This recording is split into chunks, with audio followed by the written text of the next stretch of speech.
Optical and radio telescopes are built on the ground but x ray astronomy is possible only from satellites orbiting the earth. Y?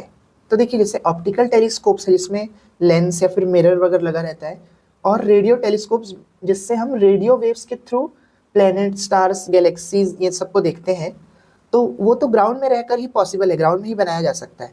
But x ray अगर telescope है तो उन telescopes को हमें अर्थ के ऊपर ही रखना पड़ता है, अर्थ में रह के हम उससे देख ही नहीं सकते। ऐसा क्यों?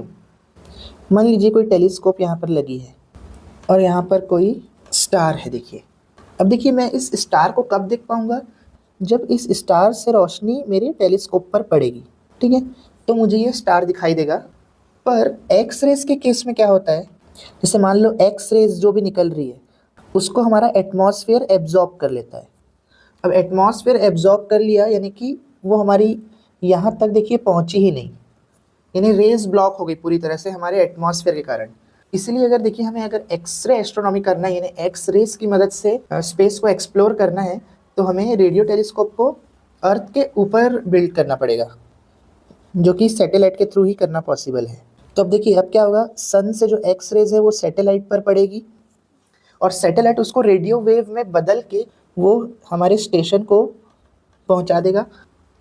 एक्सरेज जो है वो एटमॉस्फेयर के द्वारा एब्जॉर्ब कर ली जाती है, जबकि विजिबल लाइट या फिर रेडियो वेव्स जो है वो एटमॉस्फेयर को भी पेनिट्रेट कर सकती है, यानी उसके आर पार जा सकती है।